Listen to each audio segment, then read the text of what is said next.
Hey there, welcome back to Reddit Dating, the best channel for Reddit cheating stories. Be sure to like, subscribe, and hit the bell notification for more stories like these. Now, let's get into the video. Revenge is a dish best served soiled.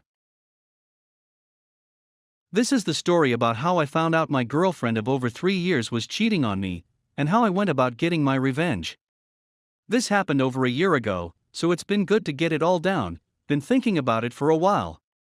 Certainly feels cathartic, and I've tried to make it as entertaining as possible. Thanks in advance for reading. I suppose firstly I should start by telling you how I met my girlfriend and what she came to mean to me. I first met Sarah at a yoga class in the summer of 2016. Never in my life did I think I would see myself going to something like that. The silly spandex, the holier-than-thou attitude, the way everyone talked to each other like they were high. It's not something I ever imagined myself doing, but when I hurt my back after falling from a first-floor roof at work, I decided to give it a shot on the recommendation of my back masseuse, and found a hall in my city doing beginner yoga classes. When the day to go came, and I walked through the door, I instantly stuck out like a sore thumb. Everyone was standing around talking, dressed to the nines in their best yoga gear, while I sauntered in wearing bog-standard shorts and t-shirt, looking like someone from a cowboy flick walking onto a sci-fi movie set. I immediately wanted to about turn and leave, of course, but the woman doing the class seen the look of pure terror in my eyes and came up to me and said hello. I told her why I was there, and that I didn't feel very comfortable, but she insisted that I should give it a try, as she thought it would help my back problems, and if not, well, no harm no foul. I felt better at that point, and though it might as well try and get my money's worth, even if I do end up looking like a diseased pretzel. It was then that I looked across the room and seen the same look of terror that I had no doubt been portraying. That was Sarah. She had not long found out she had scoliosis, after years of been misdiagnosed, and told that it was all in her head among other things. She was there with her mother, who was with her for emotional support and to see how she got on. After seeing her, I instinctively gravitated towards her in the same way that a drowning person gravitates towards a life ring thrown at them. After the yoga instructor had a chat with her, she shouted me over and said that it was Sarah's first time too, so maybe we should sit next to one another and give each other a bit of support. I said that was cool with me, and she also smiled and nodded, so I walked over. We hit it off right away. My emotions went from a bit of to serious amusement as we both attempted to fit in with the rest of the class. After the class was over, we were still talking away, and I felt a genuine connection and butterflies in my stomach, and as we said goodbye we caught each other's gaze, and she smiled at me with a purity that for the first time in my life made me feel weak at the knees. I wouldn't have went back in a million years had I not met her, but I decided to go the next week, and when I walked in the door, I got those butterflies in my stomach again and was hoping to see her face, but she wasn't there. As I was sitting there, I felt this feeling of pure dread and was sat thinking, what the am I even doing here? I felt this sadness that was hard to describe. It kinda reminded me of when I went to this holiday caravan park when I was about 12 with my gran and cousins, and there was this big center with pool tables and amusements and all that stuff. I remember seeing this girl there every night for a week, and I instantly fell in love with her. Didn't say a word to her right enough, but psyched myself up so that I was gonna try speak to her on the last night at the disco, but when we went down she wasn't there. I'll never forget that feeling of sadness as we went home. That girl had walked out my life, and she probably didn't even know she walked into it.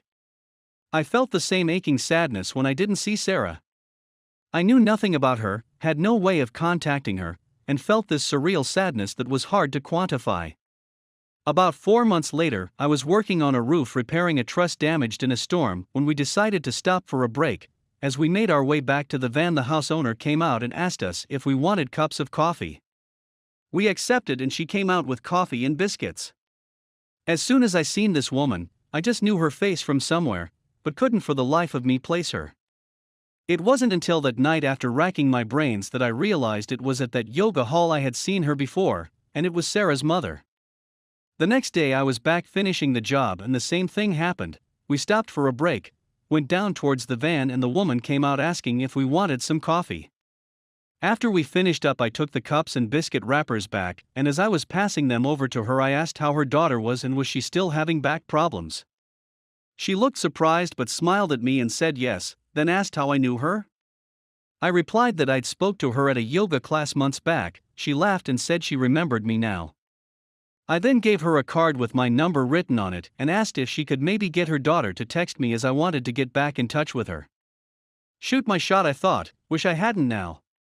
I got a text message that night from Sarah asking how I was and that she had looked for me again at the yoga hall but I wasn't there. Turned out she had went back the week after me as she thought it was bi-weekly. We met up soon after, really hit it off again, and after 8 months she moved in with me. She was funny, smart and sweet as well as being the most uniquely beautiful person I'd ever met. She had a whimsical beauty to her, pointed ears and defined features. She reminded me of a she-elf or something. I truly thought I'd found my soulmate. She had moved into my home and everything was going great guns. She was on disability and got personal independence payments, and was getting steroid injections for her scoliosis, which along with painkillers and exercises were keeping her pain at bay. We would alternate while she done the cleaning and took care of our cat Mitzi. I was also making good money, so we were in a comfortable position financially. When I got back from work, we'd always be doing things like going out walks or the like, just always in each other's company. It was at this point I was seriously contemplating proposing to her. Things changed around Halloween 2019. Our life was always very active, but there were times when she occasionally wasn't up to it, and I was fine with that. We'd work around positions that were comfortable for her due to her back problems, but I'd say in general, she had a high drive. Well, around October she started complaining a lot about her back hurting more, especially just before the times we'd usually go to bed together. Anytime we did have after that, it wasn't passionate or intense, it felt like we were going through the motions. She started complaining while we were in the middle of it, so at that point I'd stop, of course. I started feeling really frustrated, but I was positive that it was just a blip, and that we'd get through it together. Thing is, she seemed fine in other aspects of her life, she seemed happy. The first real red flag for me came in December when she completely stopped showing me affection. She just became cold towards me. She seemed repulsed when I put my arms round her or tried to take her hand. She was the one who was so touchy-feely, hands in hair, constant reaffirming touches, kisses and cuddles. When we'd sit on the couch, she'd basically be on top of me. That all completely stopped. Didn't for Mitzi though. Yes, that's right, I ended up jealous of our cat. At this point we were in the new year, and I suspected her of cheating. She had become downright hostile towards me. I started trying to up my workload around the house, but nothing was good enough. I ended up constantly being belittled and walking on eggshells, couldn't do right for wrong, and was starting to become a humorless shell of my witty former self. One night I got a hold of her phone and looked through it. Nothing, was clean as a whistle. Wasn't even any messages from her friends or her mother, which I found weird. Was then that my friend told me that if we were on the same plan then I could check on the carrier's website and see all the activity from her phone. We were on the same plan, and I paid for her phone. That night I logged into my BT account, navigated to mobile, then her number, started to sift through, and there it was, thousands of texts and calls to this one specific number. It had started 6 months previous, and it had dates, times, and how long the calls were. She'd be speaking to and texting this person for hours and hours, while I was at work, deleting everything before I got home, then going cold turkey when I got back. I googled the number and up came a local garage, one where she had got her car fixed previously. I remembered it taking a while for it to get fixed and her complaining about it a lot. The whole thing was a long drawn-out affair, in more ways than one apparently. At this point I was ice cold. I already had got it into my head she was having an affair, so getting it confirmed was more of a relief than anything else. I wanted to catch her in the act, rather than have her attempt to gaslight me and squirm out of the circumstantial, so I found out everything I could about this guy. I found out where he lived, that he had a young wife and child, found out what car he drove, even walked in asking about prices, so I could look this guy in the eye and get a measure of him. His name was Carl with a K. I knew the affair was physical for lots of reasons, but the fact that their phone calls and texts stopped dead from 1 to 2 each day said to me that was the time they were meeting up. I came up with all sorts of silly plans, to loan my friend's car and sit at the end of the street, then wait till she drove out, then follow her to the place she was meeting this guy and jump out the car while they were in the act. Like surprised there were too many variables in that though, and I'm no private detective. One day I decided to drive by his garage about 1:30 and her car was just sitting there, and the place was locked up, so mystery solved. I was at this point at the end of my tether, and ready to just tell her that I knew everything and get the out my house, when she asked if it would be okay to go away to a spa place for the weekend. Alone. She said she was depressed with everything, with her back being so much worse, that this place would be great to help with that, with all the things she could do. That she could come back refreshed and like a new person. She was right about that, 'cause I didn't know who this was standing in front of me anymore. Obviously she wasn't going there alone, if she was even going there at all. This would be a dirty weekend away with this guy. I said fine, now I had a new plan, and this would be the last thing I'd do for her. If you're thinking this is all too much of a kerfuffle, then you're right obviously, but my position is I wanted revenge, and I wanted to get her back with some style. I didn't just want to have her cry it and gaslight me for days, then leave on her terms, with me the bad guy. I would be the bad guy, but it would be my terms she'd be leaving on alright. The Friday came and the spa was 100 or so miles down the road, so she decided to get a train. I jokingly asked her if she couldn't find something more local, umming and ohing followed till I told her I was only kidding. I got off work a couple of hours early and took her into the train station. Despite her protests, she would get a taxi, as I wanted to see her off. We drive in, and as I'm looking for a place to park, you wouldn't guess whose car I spot? That's right, Carl with a K. I think I'm gonna have some fun and make her squirm, so I park up directly next to him. They're right next to each other door to door, and she immediately becomes uneasy, not knowing where to look. I'm pretending to look for something, trying to draw out the moment, and the atmosphere is razor sharp at that point. What happened next genuinely caused me to do something out with my plan. She started to silently giggle. You know when you go to church or someone dies, or you go to church 'cause someone dies and something funny pops into your head? And it becomes torture, desperately trying to think of something else and stop yourself from laughing maniacally?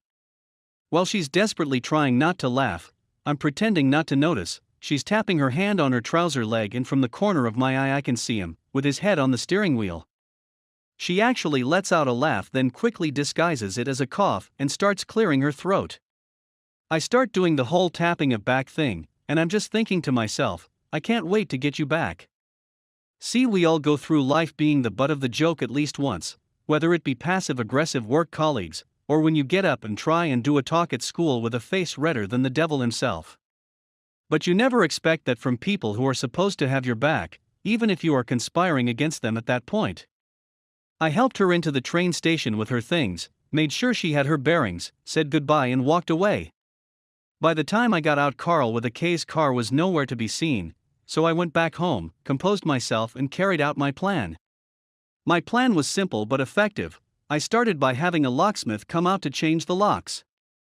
I then proceeded to pack all of her clothes and belongings into bin bags, and put it round the side of the house. On Friday night, with the noise of her laughing at me ringing in my ears, I'd done something I never imagined I could do. I took Mitzi's litter tray, walked round the side of the house with it, opened the bin bag with Sarah's belongings in it, and threw it in, gave the bag a good shake, then tied it up again. The way I seen it at the time was that it's cause and effect in action. She caused me to effectively put Kat in with her things. If you're thinking I'm and then you're probably right. I'll never win any awards for being nicest neighbor on the block. If I don't like you within 5 minutes of meeting you, I probably never will, and the only time I'd ever take out your trash is if you are the trash.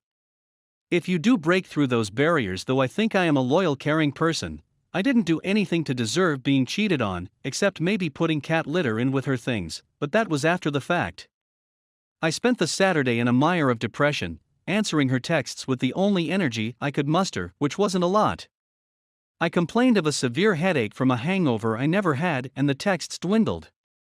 The reality of what was transpiring hit home, and for the first time since before New Year I took stock of my life, sitting in my swivel armchair with Mitzi in tow like a Bond villain. Sunday came and I was ready to execute the final part of my plan. Firstly, I drove to Carl with a K's house and put a letter through his door. It was addressed to his wife and basically said in block capitals, "Important Carl with a K's wife's name, open immediately." Inside it was a letter outlining how her husband was having an affair with my girlfriend, copies of her phone calls and text log, as well as other information like that they were away together this weekend. I put it through the door, rang the doorbell and walked away. Got in my car and drove for a minute, then parked up again, then I phoned Sarah. I genuinely can't remember a lot of what I said to her, but it was something along the lines of me asking how everything was going. She started to gush about how much she enjoyed herself, that she feels like a new woman, and that she could maybe see herself doing it 2 or 3 times a year, to blow off the cobwebs, certainly to blow something. At this point I blurt out, "How's Carl?" Her yapping stops dead, silence fills the air until she finally says, "Who's Carl?" I reply, "Carl, with a K." I then proceeded to tell her that I knew everything, that I'd changed the locks, and all her stuff was round the side of the house. Instead of being apologetic, she goes on a thunderous diatribe, blaming me for everything, basically stabbing me in the back while complaining that my backbone was blunting her blade. At the end I told her how her stuff smelled of Mitzi's and hung up. I blocked her number and didn't see hide nor hair of her until the Wednesday. When I came back from work, she was sitting on the doorstep, all the bags had been moved. I ignored her, walked round the back, let myself in the back door, and locked it behind me. Haven't spoken to her since, although she's made her attempts, including a letter. In regards to Carl with a K, I don't know what happened between him and his wife. I do know that he said it wasn't personal to a friend of mine. That made me angry, like, is that supposed to make it better? Someone saying something isn't personal just means it isn't personal to them. It was to me. If someone smashes through your front room in a 4x4 obliterating everyone you've ever loved, is it easier to get over if they didn't personally mean it? Is it easier to pick up the pieces and put them back together again? No. I heard that COVID hasn't been kind to his business though, but you won't catch me shedding no tears for that, unless it's tears of laughter, that is.